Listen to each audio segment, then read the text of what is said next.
بسم اللہ الرحمن الرحیم۔ السلام علیکم دوستوں، گزشتہ ویڈیوز میں ذکر ہو چکا ہے کہ اہل کوفہ کے خطوط اور وفود آنے کے بعد امام علی مقام نے حضرت مسلم بن عقیل کو حالات کی تحقیق کے لیے کوفہ بھیجا تھا۔ انہوں نے اہل کوفہ کی بے پناہ عقیدت و محبت کو دیکھ کر امام علی مقام کی خدمت میں لکھ بھیجا تھا کہ ہزاروں افراد نے میرے ہاتھ پر بیعت کر لی ہے اور یہاں کے سب باشندے آپ کی تشریف آوری کے منتظر ہیں، آپ فوراً تشریف لے آئیں۔ امام علی مقام نے اس اطلاع کے بعد کوفہ جانے کا عزم صمیم کر لیا، اور ادھر کوفہ میں جو انقلاب برپا ہو چکا تھا اس کی آپ کو کوئی اطلاع نہ ہوئی تھی۔ جب اہل مکہ کو آپ کی تیاری کا علم ہوا تو انہوں نے آپ کا کوفہ جانا پسند نہ کیا، کیونکہ وہ اہل کوفہ کی بے وفائی و غداری کو خوب جانتے تھے۔ ان کو علم تھا کہ ان کوفیوں نے حضرت علی اور حضرت حسن رضی اللہ تعالی عنہما کے ساتھ کیا سلوک کیا تھا، چنانچہ انہوں نے آپ کو سختی سے روکا۔ سب سے پہلے آپ کی خدمت میں عمر بن عبد الرحمن مخزومی حاضر ہوئے اور عرض کیا، مجھے معلوم ہوا ہے کہ آپ کوفہ جا رہے ہیں، اس لیے میں آپ کی خدمت میں محض خیر خواہی کے لیے حاضر ہوا ہوں، اجازت ہو تو کچھ عرض کروں؟ فرمایا، ہاں کہو، تم سچے ہمدرد اور مخلص ہو۔ انہوں نے کہا، آپ ایسے شہر میں جانے کا ارادہ فرما رہے ہیں جہاں اس حکومت کے عمراء و عمال موجود ہیں، جس کے قبضے میں بیت المال کا خزانہ ہے، اور آپ جانتے ہیں عوام تو درہم و دینار کے بندے ہوتے ہیں، اس لیے مجھے اندیشہ ہے کہ جن لوگوں نے آپ کو بلایا اور آپ کی نصرت کا وعدہ کیا ہے وہی مال و دولت کی طمع و لالچ میں آ کر آپ سے لڑیں گے، اس لیے آپ کوفہ نہ جائیں۔ امام عالی مقام نے ان کے ہمدردانہ مشورے کا شکریہ ادا کیا اور ان کو دعا دی۔ ان کے بعد حضرت عبداللہ بن عباس رضی اللہ تعالیٰ عنہما آئے اور فرمایا، بھائی، لوگوں میں چرچا ہو رہا ہے کہ آپ کوفہ جا رہے ہیں، کیا یہ درست ہے؟ آپ نے فرمایا، ہاں، انشاءاللہ میں 1-2 روز میں جانے والا ہوں۔ ابن عباس نے کہا، آپ کو خدا کا واسطہ دیتا ہوں کہ ایسا نہ کیجیے، البتہ اہل کوفہ نے موجودہ حکومت کے حاکم کو قتل اور اپنے دشمنوں کو وہاں سے نکال دیا ہوتا اور حالات پر ان کا پورا قابو ہوتا تو آپ کا جانا درست تھا، لیکن اگر انہوں نے آپ کو ایسی حالت میں بلایا ہے کہ ان کا امیر ان میں موجود ہے اور اس کی حکومت قائم ہے اور اس کے عمال خراج وصول کرتے ہیں، تو آپ جان لیجئے کہ انہوں نے آپ کو صرف جنگ و جدال کے لیے بلایا ہے۔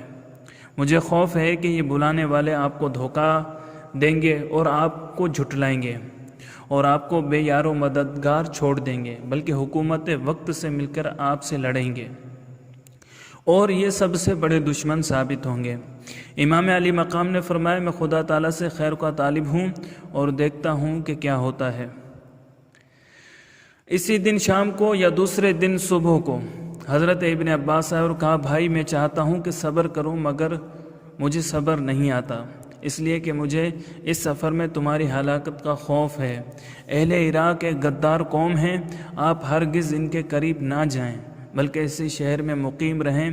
آپ اہل حجاز کے سردار ہیں، اگر اہل عراق اپنے دعوی محبت میں سچے ہیں اور واقعی آپ کو چاہتے ہیں تو آپ ان کو لکھیں کہ پہلے اپنے عامل اور دشمنوں کو شہر سے نکال دیں، پھر آپ جائیں، لیکن اگر آپ نہیں رکتے اور یہاں سے ضرور جانا ہی چاہتے ہیں تو یمن چلے جائیں، وہ ایک طویل و عریض ملک ہے، وہاں قلعے اور پہاڑ ہیں اور وہاں آپ کے باپ کے لوگ بھی موجود ہیں، وہاں الگ تھلگ رہ کر لوگوں کے پاس اپنا پیغام بھیجیں۔ مجھے امید ہے کہ اس طرح امن و عافیت کے ساتھ آپ اپنے مقصد میں کامیاب ہو جائیں گے۔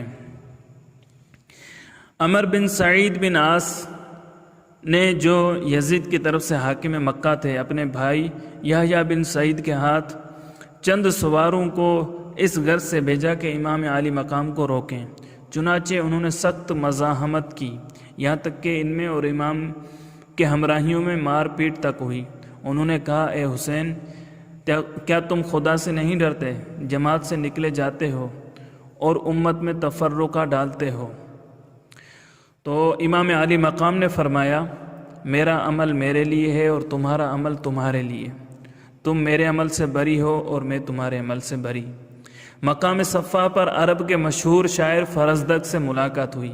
آپ نے اس سے عراق کے حالات پوچھے۔ اس نے کہا آپ نے ایک باخبر شخص سے حال پوچھا ہے، حضرت ان لوگوں کے دل تو آپ کے ساتھ ہیں لیکن تلواریں بنی امیہ کے ساتھ ہیں، تاہم قضاء الہی آسمان سے نازل ہوتی ہے، خدا جو چاہتا ہے کرتا ہے۔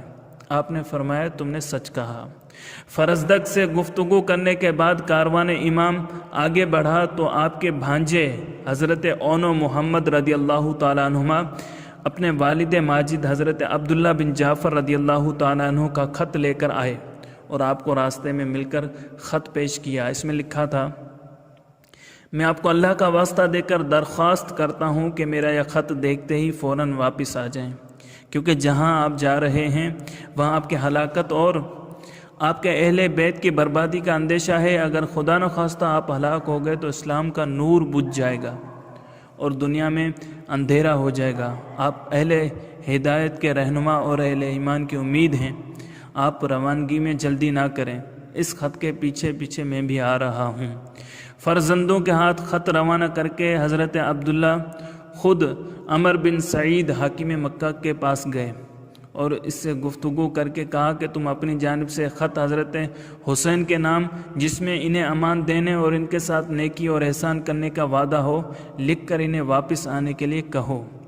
عمر بن سعید نے کہا مضمون تم لکھ دو، میں اس پر مہر کر دوں گا۔ چنانچہ حضرت عبداللہ نے عمر کی طرف سے یہ خط لکھا، عمر بن سعید گورنر مکہ کی طرف سے حسین بن علی کے نام، میں خدا سے دعا کرتا ہوں کہ وہ آپ کو اس ارادے سے باز رکھے جس میں آپ کے لیے تباہی کا سامان ہو، آپ کو وہ راہ دکھائے جس میں آپ کے لیے بہتری ہو۔ مجھے معلوم ہوا ہے کہ آپ عراق جا رہے ہیں، میں خدا سے امید کرتا ہوں کہ وہ آپ کو اختلاف و انشقاق سے بچائے، اس لیے کہ اس میں آپ کی ہلاکت کا اندیشہ ہے۔ میں آپ کے پاس عبداللہ بن جعفر اور اپنے بھائی یحییٰ بن سعید کو بھیج رہا ہوں، آپ ان کے ساتھ واپس آ جائیں، میں آپ کو امان دیتا ہوں اور آپ کے ساتھ نیکی اور بھلائی سے پیش آؤں گا، اس پر خدا گواہ اور وکیل ہے۔ عمر نے اس تحریر پر مہر کر دی اور حضرت عبداللہ اور یحییٰ اس خط کو لے کر امام کے پاس پہنچے۔ آپ نے اس خط کو پڑھا اور واپس ہونے سے انکار کر دیا۔ حضرت عبداللہ نے کہا آخر کیا بات ہے، آپ جانے پر اس قدر بضد کیوں ہیں؟ تو امام نے فرمایا میں نے خواب میں رسول اللہ صلی اللہ علیہ وسلم کی زیارت کی ہے، آپ نے اس خواب میں مجھے ایک حکم دیا ہے جس کو میں ضرور پورا کروں گا، خواہ میرے وہ خلاف ہو ہی پڑے یا موافق۔ انہوں نے کہا وہ خواب کیا ہے؟ فرمایا میں نے اب تک نہ کسی سے بیان کیا ہے اور نہ کروں گا، یہاں تک کہ میں اپنے رب تعالیٰ سے جا ملوں۔ پھر آپ نے عمر بن سعید کے نام اس خط کا جواب لکھا، اما بعد، جو شخص اللہ عز و جل کی طرف دعوت دے اور نیک اعمال بھی کرے، وہ اللہ اور اس کے رسول صلی اللہ علیہ وسلم کی مخالفت کرنے والا کیوں کر ہو سکتا ہے؟ بے شک میں ایک مسلمان ہوں، تم نے مجھے امان، نیکی اور صلح کی دعوت دی ہے تو سنو، بہترین امان اللہ کی امان ہے۔ جو شخص دنیا میں اللہ سے نہیں ڈرتا، اللہ قیامت کے دن اس کو ہرگز امان نہ دے گا۔ ہم اللہ سے دعا کرتے ہیں کہ وہ ہمیں دنیا میں اپنا خوف عطا فرمائے تاکہ قیامت کے دن ہم اس کی امان کے مستحق ہو جائیں۔ اگر اس خط سے واقعی تم نے میرے ساتھ نیکی اور صلح کی نیت کی ہے تو اللہ تمہیں دنیا و آخرت میں جزائے خیر عطا فرمائے۔ والسلام۔ امام پاک نے مقام حاجر میں پہنچ کر اپنے ایک رفیق قیس بن مسہر سیداوی کو ایک خط دے کر کوفہ روانہ کیا۔ اس خط میں آپ نے اہل کوفہ کو اپنے آنے کی اطلاع اور تکمیل مقصد کے سلسلے میں پوری طرح جد و جہد کرنے کی ہدایت فرمائی تھی، لیکن راستوں کی ناکہ بندی تو پہلے ہی ہو چکی تھی۔ چنانچہ قیس جب قادسیہ کے قریب پہنچے تو ان کو گرفتار کر لیا گیا۔ حسین نے ان کو ابن زیاد کے پاس کوفہ بھیج دیا۔ ابن زیاد نے ان کو حکم دیا کہ قصر عمارت کی چھت پر چڑھو اور کذاب ابن کذاب حسین بن علی کو گالیاں دو، معاذ اللہ۔ قیس نے اہل کوفہ کو امام کا پیغام پہنچانے کے لیے موقع غنیمت جانا، فوراً اس حکم پر قصر کے اوپر چڑھ گئے اور اللہ تعالیٰ کی حمد و ثنا کے بعد کہا، لوگو سیدنا حسین بن علی فاطمہ بنت رسول اللہ صلی اللہ علیہ وسلم کے لخت جگر اور خلق خدا میں سب سے بہتر ہیں، میں ان کا قاصد ہوں۔ وہ مقام حاجر تک پہنچ چکے ہیں، ان کی دعوت قبول کرو۔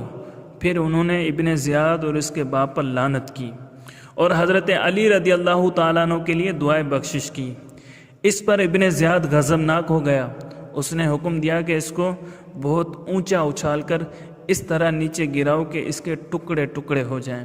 چنانچہ اس کے حکم کی تکمیل ہوئی اور حضرت قیس کو اس طرح بے دردی سے گرایا گیا کہ ہڈیاں بھی ٹوٹ گئیں۔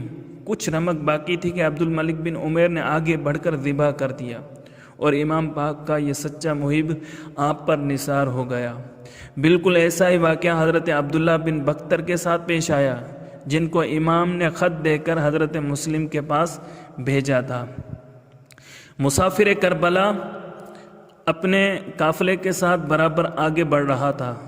بطن ریرما سے آگے ایک کنویں پر پہنچے تو حضرت عبداللہ بن بطی سے ملاقات ہوئی۔ انہوں نے جب آپ کو دیکھا تو آگے بڑھ کر سلام کیا اور کہا، اے ابن رسول اللہ، میرے ماں باپ آپ پر قربان، آپ یہاں کیسے تشریف لائے؟ آپ نے اپنے آنے کی وجوہ اور اسباب بیان کیے تو انہوں نے کہا، اے ابن رسول اللہ، میں آپ کو حرمت رسول، حرمت قریش اور حرمت عرب کا واسطہ دیتا ہوں کہ آپ کوفے نہ جائیں، وہاں آپ یقیناً شہید کر دیے جائیں گے۔ آپ نے فرمایا، لن یصیبنا الا ما کتب اللہ لنا، ہمیں ہرگز کوئی تکلیف نہ پہنچے گی مگر وہی جو اللہ نے ہمارے لیے لکھ دی ہے۔ عبداللہ بن مطی سے ملاقات کے بعد امام پاک نے مقام زرود میں قیام کیا۔